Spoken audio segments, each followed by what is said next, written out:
అందరికీ నమస్కారం. చరిత్రలో కొన్ని రహస్యాలుంటాయి.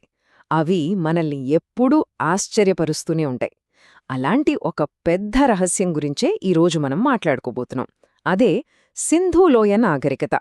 విచిత్రమేంటంటే కేవలమో 100 సంవత్సరాల క్రితం వరకు అసలు ఇంత గొప్ప నాగరికత ఒకటి ఉండేదన్న విషయమే మనలో ఎవ్వరికీ తెలీదు. అసలు పాయింటేంటంటే ప్రాచీన ఈజిప్ట్ కంటే కూడా పెద్దదైన ఒక నాగరికత ఎలా అలా 4000 సంవత్సరాల పాటు చరిత్ర పుటల నుంచి మాయమైపోయింది? ఇదే అతిపెద్ద ప్రశ్న. సరే, పదండి, ఈ కోల్పోయిన ప్రపంచానికి సంబంధించిన ఆధారాలను మనం కలిసి వెలికితీద్దాం. ఈ ప్రయాణంలో మనం ఏం చూడబోతున్నామంటే, ఫస్ట్ అసలు దీన్ని మళ్ళీ ఎలా కనుక్కున్నారో చూద్దాం. తర్వాత వాళ్ల సిటీ ప్లానింగ్ ఎంత అద్భుతంగా ఉండేదో తెలుసుకుందాం. ఆ పైన వాళ్ల బిజినెస్, వాళ్ల కల్చర్, ఇలా ఒక్కో క్లూని ఫాలో అవుతూ చివరికి వాళ్ళు ఎలా మాయమయ్యారనే ఆ పెద్ద మిస్టరీని ఛేదించే ప్రయత్నం చేద్దాం. ఓకే, మన ఇన్వెస్టిగేషన్ స్టార్ట్ చేద్దాం. మనం మొదటి స్టాప్, మరుగున పడిపోయిన ఈ గతాన్ని ఎలా వెలికితీశారు అంటే ఆలోచించండి. ఈ నాగరికత వేల ఏళ్ల క్రితముంటే మనం దాన్ని కనుక్కున్నది మాత్రం మొన్ననే 1920ల్లో దయారాం సాహ్ని, ఆర్డి బెనర్జీ లాంటి వాళ్లు హరప్పా, మొహెంజోదారో లాంటి ప్రదేశాలను తవ్వడం మొదలుపెట్టారు. ఆ తర్వాత 1924లో సర్ జాన్ మార్షల్ అధికారికంగా హే, మనమొక కొత్త ప్రాచీన నాగరికతను కనుక్కున్నాం అని ప్రపంచానికి చెప్పాడు. అప్పటిదాకా ఇది మొత్తం భూమి కింద దాక్కునుంది. అమేజింగ్ కదా. సరే, వాళ్ళని ఎలా కనిపెట్టారో మనకు తెలిసింది. ఇప్పుడు అసలు వాళ్లు ఎంత గొప్పవాళ్లో చెప్పే అతిపెద్ద సాక్ష్యం వైపు వెళ్దాం. అదే వాళ్లు కట్టిన అద్భుతమైన నగరాలు. నిజం చెప్పాలంటే వాళ్లు వాళ్ల కాలానికి చాలా చాలా అడ్వాన్స్డ్. వాళ్లు అద్భుతమైన సివిల్ ఇంజనీర్లు. ప్రపంచంలోనే మొట్టమొదటి పక్కా ప్లాన్డ్ సిటీస్ని కట్టింది వీళ్లే అంటే నమ్మగలరా? వాళ్ల ఇంజనీరింగ్ స్కిల్స్ చూస్తే నిజంగా షాక్ అవుతాం. వాళ్ల సిటీ ప్లానింగ్ ఎంత అద్భుతంగా ఉండేదంటే చూడండి, రోడ్లన్నీ కరెక్ట్గా గ్రిడ్ ప్యాటర్న్లో, అంటే చదరంగం బోర్డ్లా ఉండేవి. ప్రతి ఇంటికి సొంత బాత్రూం ఉండేది. అంతేకాదు, ఊరంతటికీ ఒక అడ్వాన్స్డ్ అండర్గ్రౌండ్ డ్రైనేజ్ సిస్టమ్ ఉండేది. ఒక్కసారి ఆలోచించండి, కొన్ని వందల సంవత్సరాల తర్వాత వచ్చిన రోమన్స్ కన్నా వీళ్ళు శానిటేషన్ విషయంలో ఎంతో ముందున్నారు. వాళ్లు కట్టిన మహాస్నానవాటికలాంటి కట్టడాలు ఇప్పటికీ మనల్ని ఆశ్చర్యపరుస్తాయి. వాళ్ల నగరాలు కూడా 2 భాగాలుగా ఉండేవి. ఒకటి సిటాడెల్, అంటే ఎత్తైన ప్రదేశం. బహుశా పాలకులు, పెద్దవాళ్లు ఇక్కడుండేవారు. పెద్ద పెద్ద ధాన్యాగారాలు, గ్రేట్ బాత్ లాంటివన్నీ ఇక్కడే ఉండేవి. ఇక రెండోది దిగువ పట్టణం. ఇది కొంచెం కింద ఉండేది. సాధారణ ప్రజలంతా ఇక్కడే నివసించేవారు. సో ఈ సిటీ లేఅవుట్ని బట్టే వాళ్ల సమాజంలో ఒక పద్ధతి, ఒక హైరార్కీ ఉండేదని మనకు అర్థమవుతుంది. మరి ఇంత పెద్ద నాగరికత, ఇంత అడ్వాన్స్డ్ సిటీస్, అసలు వీళ్ల ఎకానమీ ఎలా నడిచింది? వాడ వ్యాపారం ఎలా సాగింది? పదండి, ఆ పజిల్లో నెక్స్ట్ పీస్ని చూద్దాం. ఇక్కడొక పెద్ద ట్విస్ట్ ఉంది. వాళ్ల దగ్గర డబ్బు లేదు. అవును, మీరు విన్నది నిజమే. నాణేలు, కరెన్సీ లాంటివి ఏమీ లేవు. మరి బిజినెస్ ఎలా?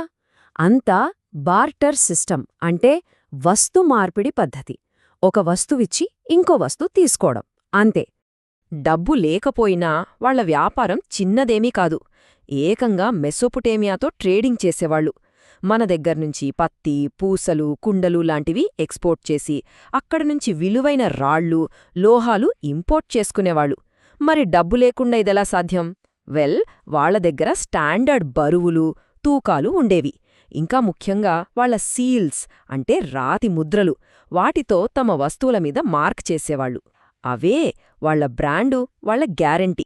సరే, సిటీస్ చూశాం, బిజినెస్ చూశాం, కానీ ఇంతకీ ఆ నగరాల్లో నివసించిన మనుషులెలాంటివాళ్లు? వాళ్ల నమ్మకాలేంటి? వాళ్ల సంస్కృతి ఏంటి? రండి, ఇప్పుడు వాళ్ల ప్రపంచంలోకి ఇంకొంచెం లోతుగా తొంగిచూద్దాం. ఇక్కడ ఇంకో విచిత్రమేంటంటే, ఈజిప్టులో పిరమిడ్స్లాగా, మెసొపొటేమియాలో గుళ్లలాగా ఇక్కడ పెద్ద పెద్ద ఆలయాలుగాని, రాజభవనాలుగాని ఏమీ దొరకలేదు.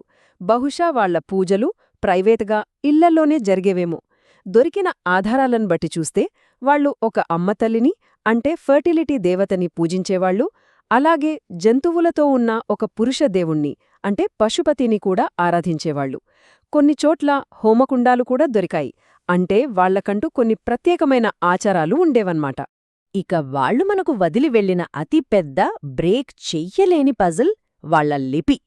ఇది చిత్రాలతో కూడిన ఒక భాష. వందల కొద్ది గుర్తులున్నాయి, కాని దాన్ని ఇప్పటివరకు ఎవ్వరూ చదవలేకపోయారు. వాళ్ళు ఏం రాశారో మనకు తెలీదు. ఒకసారి ఆలోచించండి, ఆ కోడ్ని మనం క్రాక్ చేయగలిగితే వాళ్ళ కథలు, వాళ్ళ చరిత్ర మొత్తం మన కళ్ల ముందుంటుంది. ఇవన్నీ మనల్ని చివరి, ఇంకా సమాధానం దొరకని ప్రశ్నకు తీసుకొస్తాయి.